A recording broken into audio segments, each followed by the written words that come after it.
9 days build up to that, I wasn't feeling well. It was recognized with people around me.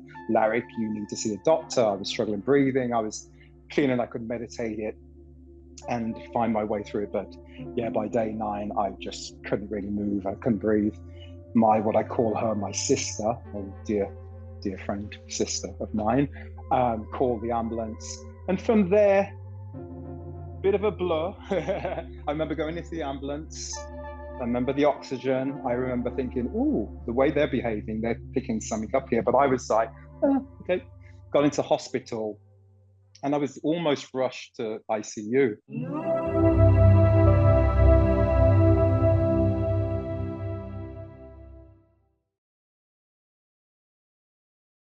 I'd like to welcome to the show, Larrick Ebanks. How you doing, Larrick?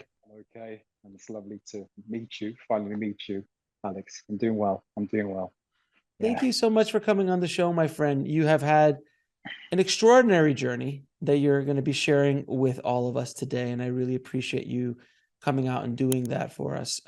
So my first question to you, my friend, is what was your life like prior to your near-death experience? I've always been into some form of meditation and sensitive type, but I'm a singer and a songwriter, so music plays a big part of my life. So I guess being a creative, you tend to live a creative kind of life. So I'd say, a bit of grounded through meditation, regular life, good family, good family. And I get well with my family. I think my parents did a good job with us. With the struggles that they had, they did the best they could do and stuff. But yeah, I've had quite a decent upbringing and an interesting kind of life through the eyes of a initially shy guy who's come more and more out of his shell, really. So, yeah. Were you religious or spiritual, very spiritual or religious prior? My parents from Jamaica, so you can imagine, and came to the UK in the mid-50s, and going to church every Sunday was mandatory, whether you wanted to go or not. But I'll be honest, I found a joy within the singing part of the church. But I was always thrown with the preaching, let's say. I felt it didn't completely resonate with me. So I wouldn't say I'm religious as such. I'm very spiritual. But obviously at a younger age, you don't really know what you are as such. You're just feeling it all out. But there was always something, disrespect to what people's beliefs are. But I just knew some of the teachings just didn't resonate with me as such. But the singing part, I was all for. So, yeah. Very good. Yeah, so tell me about your near-death experience. What led up to it? Oof. Well, that I've been out of hospital. It's just turning 8 months now.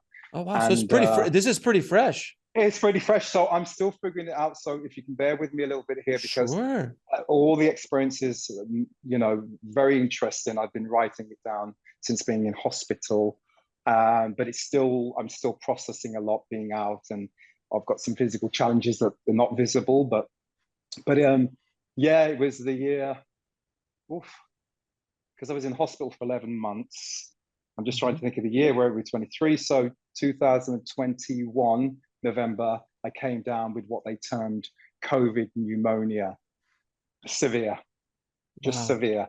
9 days build up to that, I wasn't feeling well. It was recognized with people around me. Larrick, you need to see a doctor. I was struggling breathing. I was feeling I could meditate it and find my way through it. But yeah, by day 9, I just couldn't really move. I couldn't breathe. What I call her, my sister, a dear friend, sister of mine, called the ambulance. And from there, bit of a blur. I remember going into the ambulance. I remember the oxygen. I remember thinking, ooh, the way they're behaving, they're picking something up here. But I was like, okay. Got into hospital and I was almost rushed to ICU. I think I'm trying to remember. Yeah, I did a night in the ward and then morning ICU. What I heard was, okay, because I got induced into a coma, I was in a coma for 3 months. But what I heard was 3 days. And I don't remember doing this, but apparently I texted my brother, what I call a sister, and my best friend, Marina. And I said to them, oh, I'm getting induced to a coma for 3 days. I'll see you on the other side. Something to that effect, which then turned into 3 months. And that's where I started to experience a lot of what I've been writing down. All right, so then do this. So I was in a coma, basically, 3 months in ICU for 5. Sorry. So you go into the hospital, you basically fall into a coma, and you're out Induced, for 3 months. Yeah. And it's induced. So it's an induced coma. It's induced because it was so severe, lots of liquid on my lungs, and hardened lungs. And what helped save my life is a thing called, what a lot of people don't know, is an ECMO machine. It's a machine, I've still got the marks there, which is they plug it into your neck. It takes the blood out, oxygenates it, and then puts it back in the body. So I'm so grateful for that machine. Because you just weren't getting oxygen into your system. So this machine was the only thing oxygenating your blood at this point. Yeah. So you're going to your coma, and what's the first thing you remember? What's the first thing in this experience? Right. So I just remember being told telepathically, this is an endurance test. You've got to make your way back to Earth. It's the first thing I heard. So a triathlete. You're a triathlon. A triathlon. Yeah. Iron Man. An Iron Man. A spiritual Iron Man. Got it. Kind of. Right. And then it was like Groundhog Day from there, because I just kept waking up in this room with other people, like in this rehearsal. And I just kept waking up in this room rehearsing. And the test, that first test was a mental test, was I had to figure out how I got into the room. But I just remember every time I woke up, my first feelings or thoughts were, I just want to wake up in my apartment. And then it came to me, I came here for an audition, right? And it was correct. And then I went straight on to another test, because I had so many experiences. And I just remember the second test being more one of physical strength, and with weights involved with it. And I had to move weights from one position to another on these boards. But I initially felt like I couldn't do it. And I think that's where I was conscious that there was something going on with me physically, that I didn't have that kind of strength. And plus, my physical strength isn't what I tend to use in life in general anyway, sort of thing of, it's...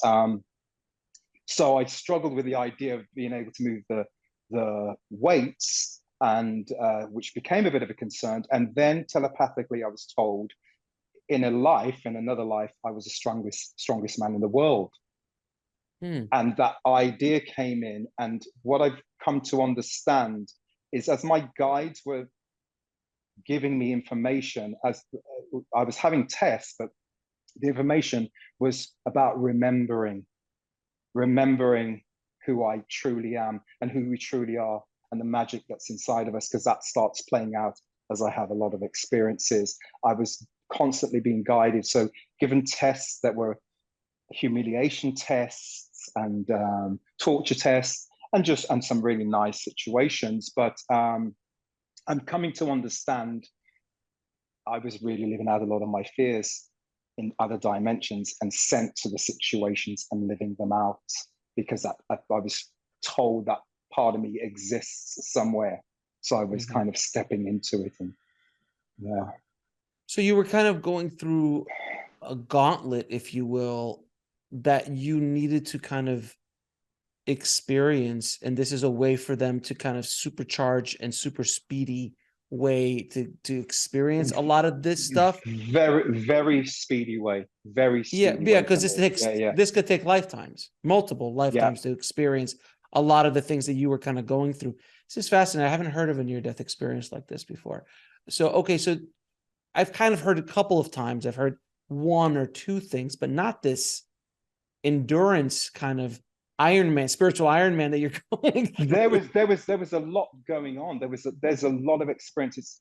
It's really hard to go through, because every kind of situation has this build-up story to it. That's why even when I came out of the coma, I was almost immediately writing once I could move, because I couldn't move and I couldn't talk. Sure. But even think a thing called the God test, where I was tested I'm just trying to tap into this memory actually, which I was tested where I was being asked certain questions, and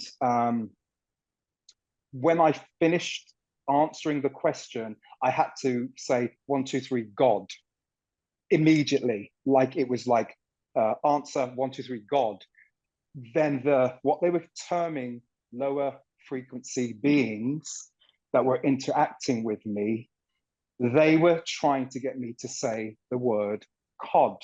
I know it sounds a bit strange, but that was, so if I had to quickly say 1, 2, 3, God, but I said 1, 2, 3, cod, it would then take me into a realm where they reside and be more within their belief system, let's say. But I just remember that and really having to be concentrated and very work focused on the word God, because they'd ask this question and get my mind into the question, more of the question. So I'd have to be thinking more, figuring out an answer, and then immediately go 1, 2, 3, God. And they played this a lot with me initially. I just wanted to put that out there, because there was a lot of challenges, and that was one in particular that just kind of came back into my memory bank. I've written it down, but yeah.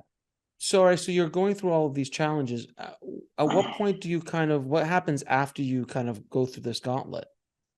It's like test after test, experience after experience, because, you know, being shown like what was considered the fifth dimension. And I had an experience there which looked very much like the earth life, but was suggested that I could be of a lot of use there. There's a lot of development going on there.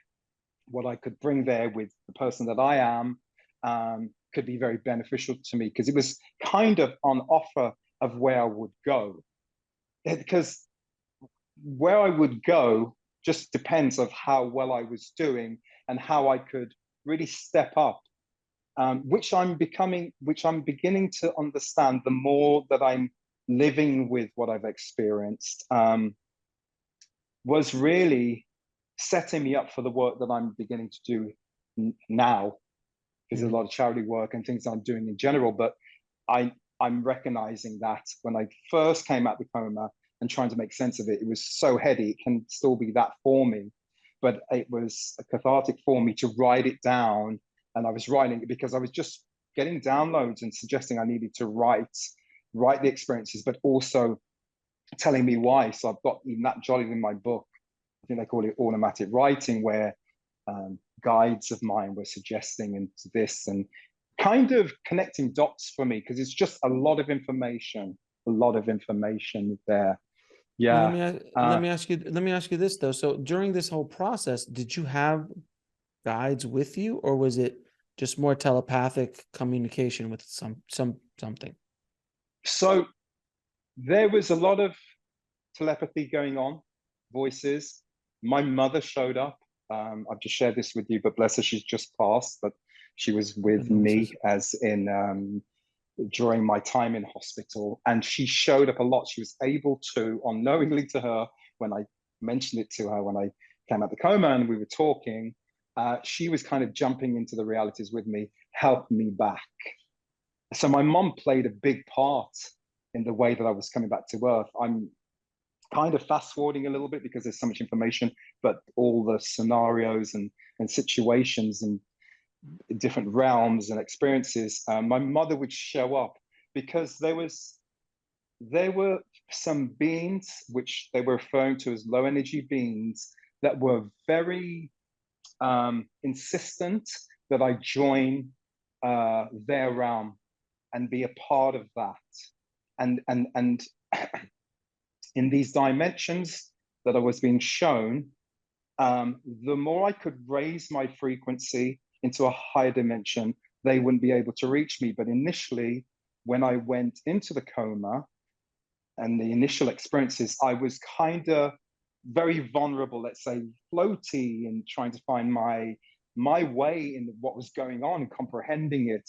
So it's almost like these beings kind of, oh, there is this new, whatever they want to say that I am consciousness, or, you know, here, and trying to reach me. And they were torturing me. I had moments where I was tortured and humiliation tests. And what I came to find out, because I was jumping, traveling to different realms and trying to reach higher realms so I could eventually get away from them, because they were following me on different dimensions, in different realms, managing to find me, almost hunting me. And I was raising frequency, which I managed to do. But then when I was in this torture chamber, let's say, and I was on this table, the head of the beings kind of left this room, this space we were in, and the rest of them there, I overheard them talking. Basically, why I was there was they were saying that they needed my light, that they had messed up a little bit and wanting to raise their frequencies, but they needed light beings. This is what they were saying, the energy and the frequency to work with. And it's because that was a sign showing me compassion coming through, even through the darkest states. There is still a form of love, which I learned is divine love, which we're a part of. I was told that later on. But the build up to all of that, I've just found myself in these situations that just were initially feeling very unbearable to me. So they kind of let the cat out of the bag by saying, it's because we want your light, and showing that compassionate side. The head came in of the beings and was really angry. Like, this is not up for discussion, especially in front of me. And this whole thing got really angry and tortured me more. But what that gave me, funny enough, because I've had time to really go into it a bit more, but I was understanding that I was constantly being shown that, in our deepest fears, there is a hope there. There is hope in all of it. If we look, if we really go into detail, there's always a light there. There always is. Even when you feel hopeless, there is always hope. And I can say that now. I couldn't have said that when I was first talking about this when it came out. I was just talking everything the way it was, what happened. And it was like this, and it was like this. There was this good moment, there wasn't. But now I've softened it because I've had communication with guides kind of just spurring me on, A wonderful experience that I had during the time in the coma, I was sent 3 sets of wings, angel wings, 3 different occasions.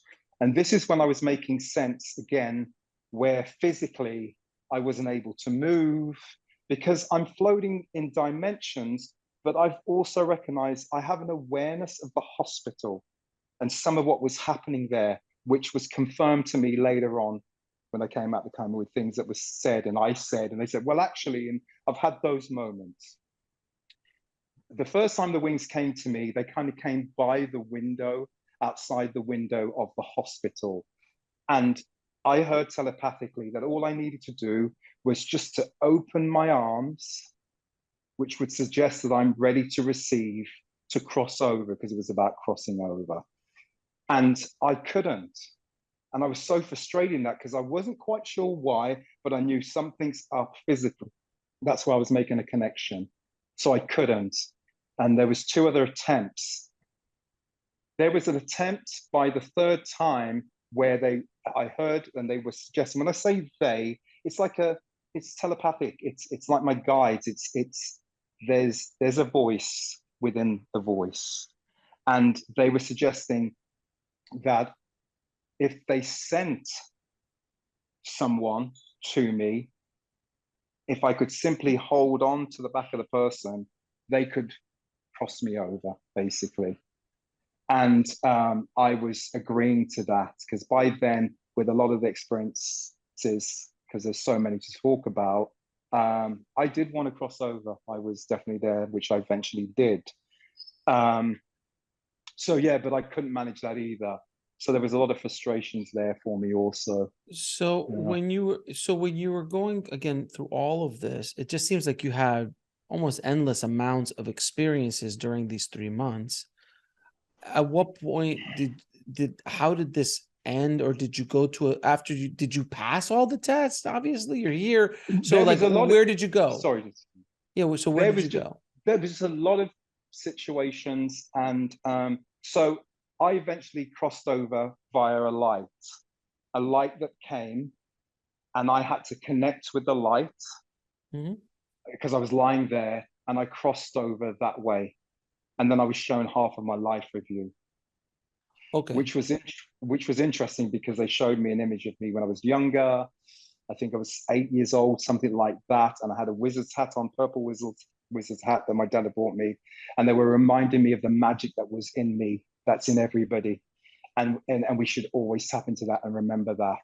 They showed me a scenario of how it looks, of our behaviors, how we affect other people. The one they showed me was there was a guy who used to live on my street when I was younger. I think I was about 12. He had come and knocked my door for something, and I opened the door, and the mean part of me, because he went to put his foot on the step, the front door step, and I kind of nudged it as to suggest you can't come in for whatever reasons. He hadn't done anything to me in particular. Maybe somebody had been mean to me and I was passing that on. I don't know, but I did that. And then I had to watch how it affected him, what it did to him. Now, it didn't ruin his life, but it made him feel unlikable, and I had to witness that and recognize that, and feel it, and know what our actions, how our actions, even on the simplest forms, how it affects another. So I was shown that, and they went off in a lot of stuff there, and which was very heady, if you have a head, but it was a lot, because I just remember I was going, this is a lot, because it was a lot of information. And so that was so you see, you're so when you're doing this life review, are you with somebody? Is anybody with you? Well, I got called in in the room, and there was 2 guys there, and what seemed like a lot of paper initially, but I don't know if that's just I don't know why the paper, but there seemed to be a lot of paper. But then I saw like it played out almost like a movie in front of me. So it went from that, and I think that's why I thought it was such a lot, because I just saw lots of information about my life, and I was like, that's a lot, it was like, whoa, and then I watched some things being played out.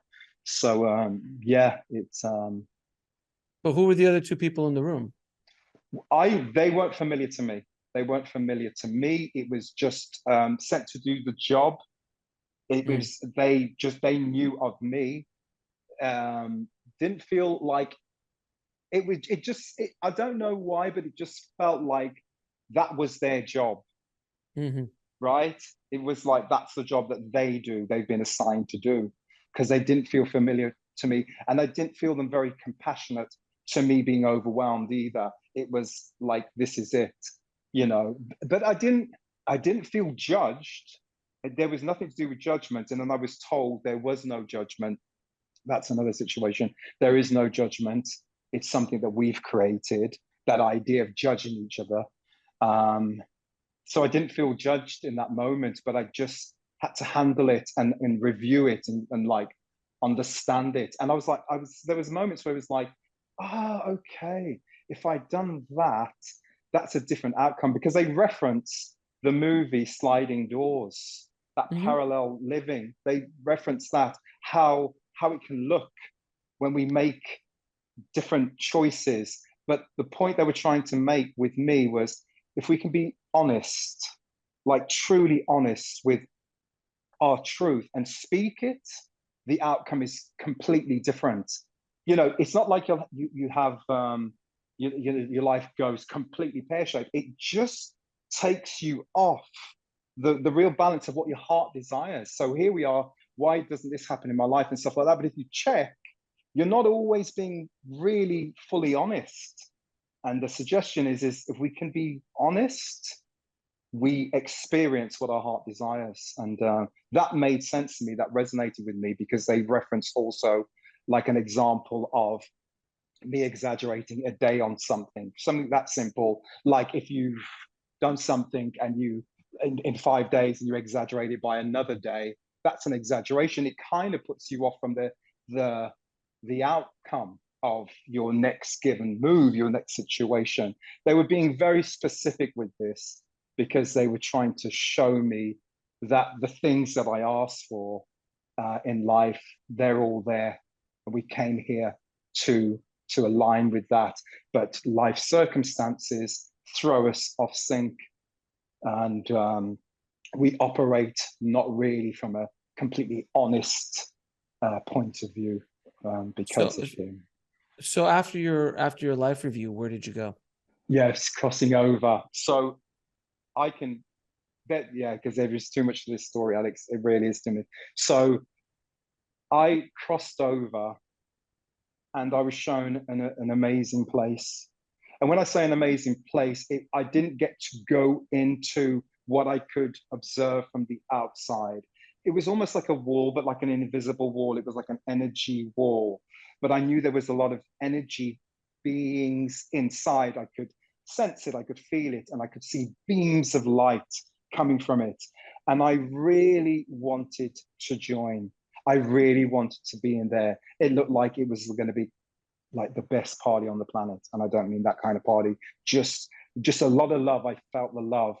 And what I considered, what I would say was a divine, said to me twice, it isn't your time. This is not your time. Twice I was told that. And as that was being said to me, I found myself working my way back, kind of coming into my body and struggling with that idea of having seen something so beautiful and magical, which words truly cannot explain, really. But here's the thing of elements that really helped me to come back. As I was coming back into my body, I was told, use your God breath. And I'd never heard that before. I don't know if it's out there, and maybe I should Google that, I don't know, but I heard, use your God breath, because I was really struggling coming back in.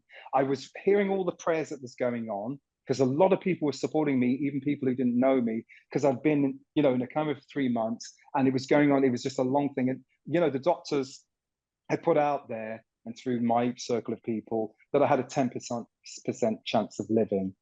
I was on an ECMO machine where you're meant to be on no longer than, I think it's something like, what is it? I won't say exactly because I don't, it's in Google, you can Google that. But I did 36 days more than you're allowed to, let's say, because my body was requiring that. So as I was coming in, I heard, use my God breath. And they were talking about this deep belly breathing that resides in the bottom of your stomach. Deep belly breathing, that's the God breath. And they were constantly reminding me, because I was trying to figure, what is that? And the panic set in. I'm hearing, and I've heard from doctors, there was a lot happening when I was coming around, like on the machines going off the scale and stuff like that. Is he hemorrhaging? This whole thing was going on. But I heard the God breath, deep belly breathing, and then they were showing me and suggesting when I'm sleeping, I don't need to think about that. There is a breath that breathes the body. Trust that. Always giving me analogies so I could comprehend it. Because when you hear use the God breath, it's like, what is that? Where's the book on this? So they were always giving me analogies about that. So I just basically then had to surrender to what was. I was in complete surrender because I didn't know where it was all going to go. But I did ask also if I was going to be disabled, that I didn't want to come back. If I was going to come back into a disabled body, I didn't want to come back here. There was a lot of stuff going on with me, and they just asked me to surrender and trust my God breath, which I did do. And that's how I kind of came back fully into my body, which wasn't functioning at the time. And there were. So when you were still on the other side, you went to this kind of amazing place. Did you see anybody else there, or did you see anything like other souls? Did you see ascended masters? Well, one of the wonderful experiences that I did have, because I'm kind of talking a lot about the darker stuff, what would have happened. But I had a moment where I assisted what I consider to be like the Jesus figure. So I was fortunate enough to, I was on this rooftop, and I just got to witness souls leaving the earth plane, and just souls rising up. And then I looked to my right, and I saw what I call the Christ image as a portal, and souls leaving that way. So I saw souls in that respect. At the end, when I crossed over and I was with what I consider to be the divine, which was just this all-knowing, is just, even talking about it, it just, you could almost get emotional because it's such a beautiful moment and a feeling. And it wasn't people physically per se, it was light. It was lots of light, but you knew it was energies and like a consciousness, but lots of them within this, like I say, energetic wall. And I was this side and I was close and I was walked to it with like a divine. It was like a silhouette divine I was walking with. There was no other people walking with me. It was just me and this, the image, but more an energy in the figure of a person walking to this energetic wall with that. Yeah, so that was my experience, and I wanted to go in, and I was told twice, it isn't your time, it isn't your time. So you get kind of slammed back into your body and you start feeling all the wonderful things we have down here, including pain. When you finally start to recover and you're out of the coma, but you're still in the hospital and dealing with your recovery, how much of this did you start to go, did I dream all of this? How did you psychologically start to process and begin to process this experience? Because it is intense, brother. This is an intense near-death experience. I've heard a lot of them. This is an intense one. And you went through a lot of stuff, good, bad, and in the middle as well. So how did you begin to process this? Okay, well, fortunately for me, I heard this is a rebirth as I kind of was coming to. I heard this is a rebirth. And there was a lot going on. I was wired up. My body, I couldn't move. And but my mind was sharp. I came back with information. And Alex, here's the thing. You know, when you've had such a divine experience, and the point is to remember who we truly are, divine love and light, it's so powerful. You know, it's not you think, could have been, is it? Right. You just simply know. To knowing. And the truth is, yeah, and in a way, there's a part of me that just wants to know and not even talk about it, just to know. Because sometimes to talk about things, people are going to have a lot of questions, nothing wrong with that. People try to dilute it, nothing wrong with that. But you just simply know. And you just stay within that knowing because you know. Then what's beautiful when you realize people are experiencing this all the time. You're not the first. You go, okay, there it is. Like how many good information that we can receive and know to better us, like really, and sit in that knowing and go, yeah, there's enough of it here for people to know, yes, we are divine love, and to remember that and know that if I can't touch, taste, and feel it, there's something else going on.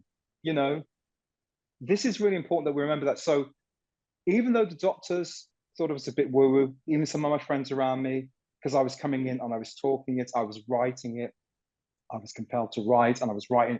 And once I could move, because it took about 2-3 months, something like that. I was in ICU for 5 months, and then it took me a good while.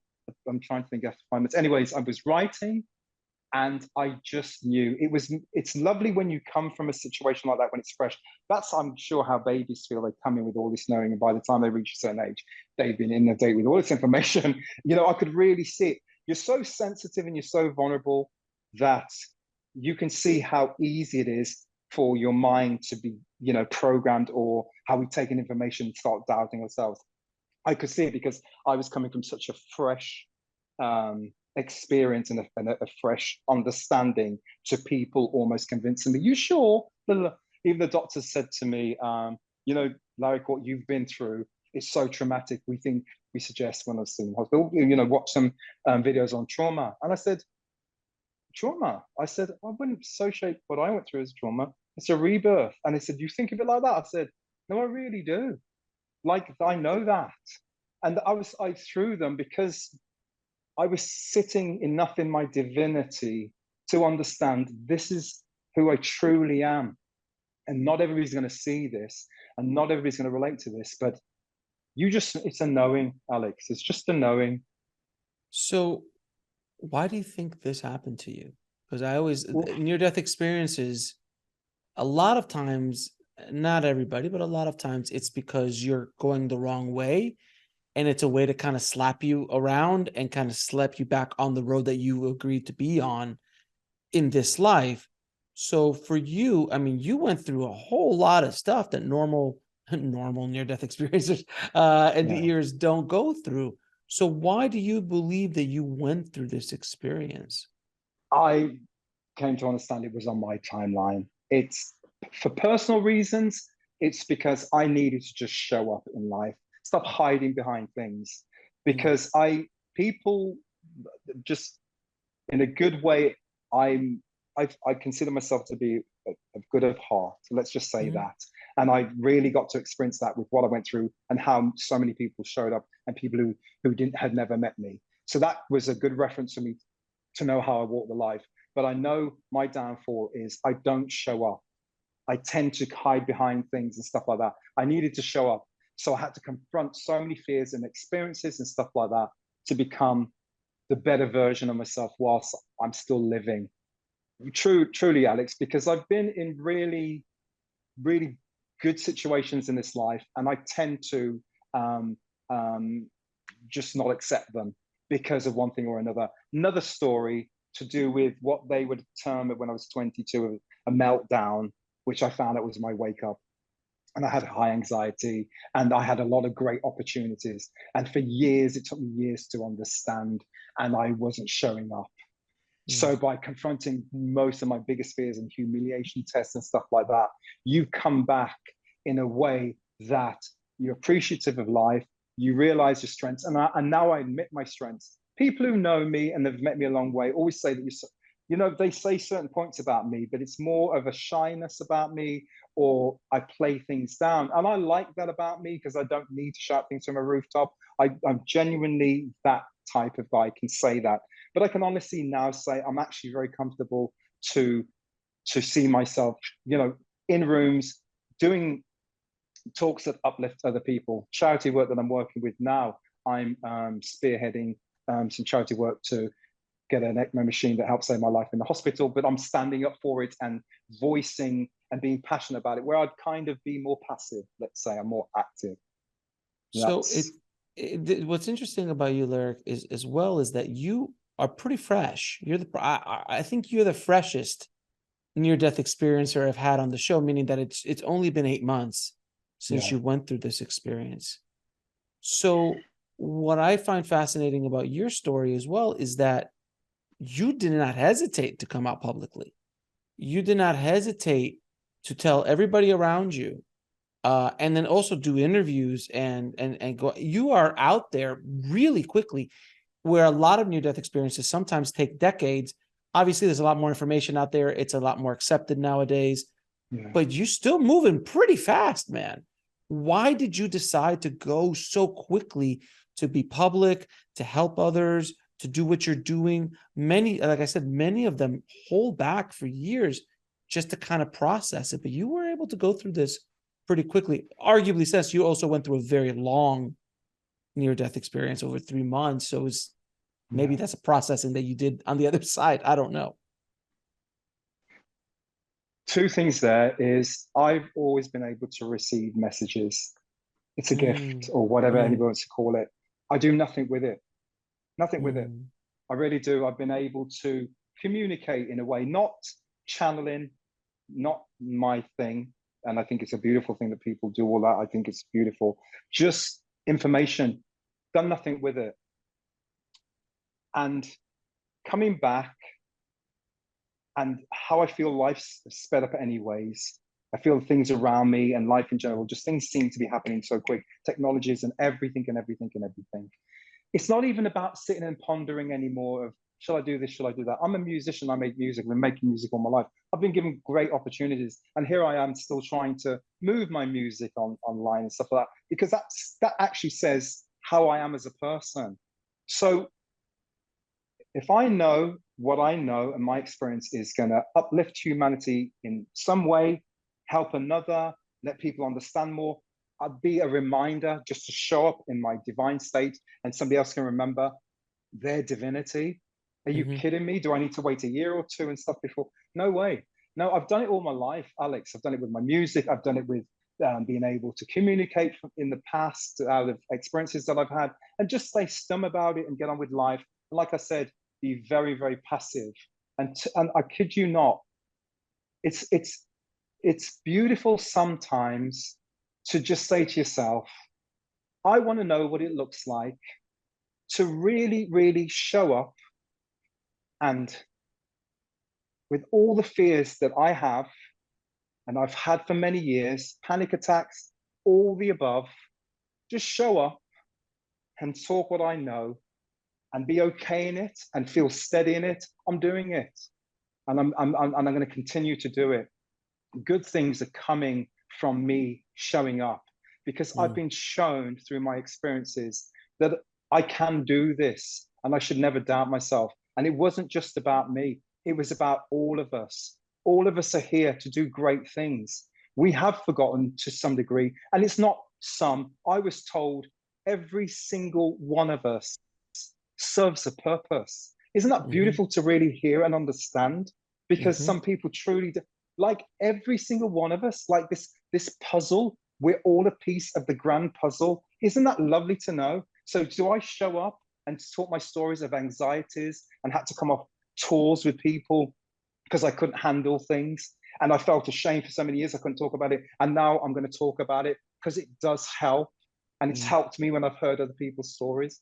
Sure, I'm showing up. So no, I wasn't waiting. Sorry, Alex, I don't know if I'm meeting up time here, but I just want to say I'm doing charity work right now that is going to make a difference. That's all I'm going to say on the matter. And if that's me looking for opportunities to jump on the back of something, and that's how people want to view it, so be it. My heart is pure, man. And I've always known that, but I was afraid to expose it, let's say, and show that side of me. I hid behind so many things, and I'm ready to tell my truth from my perspective and my experiences. I'm okay to talk about it. I'm okay. So it sounds like this was a wake-up call. This was a complete wake-up call. It was a grabbing you by the shoulders and shaking you a bit, to get back on a path where, so you had been given gifts and you had been given opportunities, and yet you kept quiet. So this time after this, now you're like, I'm not going to stay quiet anymore. I've been quiet most of my life. I can't do this anymore. And that's why you're out in the way you are. It's beautiful. It's really, really beautiful, because so many times, hopefully somebody listening right now will listen to that, because sometimes we're given opportunities and gifts and we're afraid to take advantage of them. We're afraid to put ourselves out there. We're afraid to do things. And those opportunities will only stick around for so long until you finally either, figure it out or it'll move on. And that's where regret comes in, and that's where anger comes in, and because you were afraid of putting yourself out there. I'm an artist as well, been an artist all my life, brother. Look at you, and look at you shine, Alex. How beautiful! I appreciate that, but I've been an artist and a filmmaker and a writer all my life. And look, man, this show, it took me forever to agree to do this show in the way that it's being done now, because I was afraid, and I needed to get past that fear of what people would think and what I'm going to do and all this stuff. And the moment I just said, I'm open, that's when the life changed for me. My life completely changed so radically because of that. And it's a lesson that I bring into this conversation, because it's a lesson that so many of us allow fear to stop us from everything, and especially artists. Don't even get me started. I mean, I've been around artists in the music industry, in the film industry. I've talked to the biggest and the best, and I talked to people just starting out. I've had relationships with everything in between, and I've just seen it again and again. How fear and ego get in the way. So I But hope Alex, that okay. you in particular, and your wonderful show, Next Level Soul, honestly, if I'm truly honest, has really helped me to be able to do this. Oh my God, Because, thank you. Alex, I'm going to share something with you. Honestly, it took me a lot to show up today.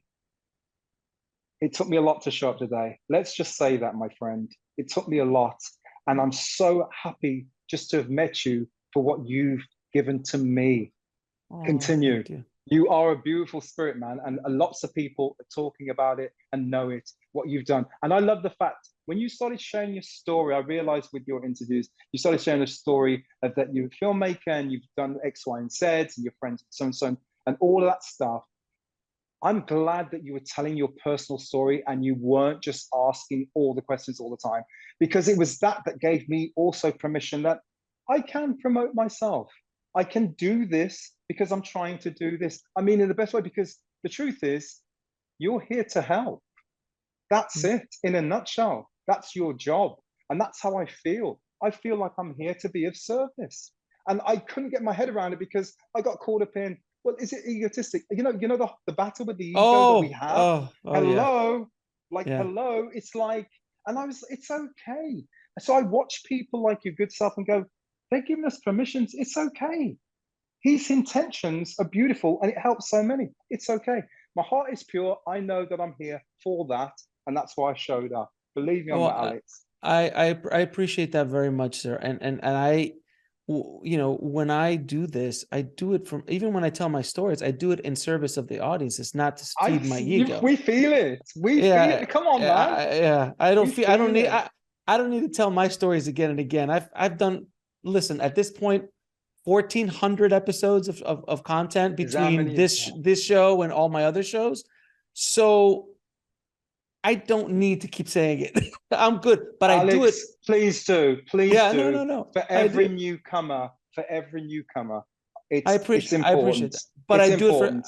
I do it for service of the show and service of the topic of what we're talking And it about. comes across that way.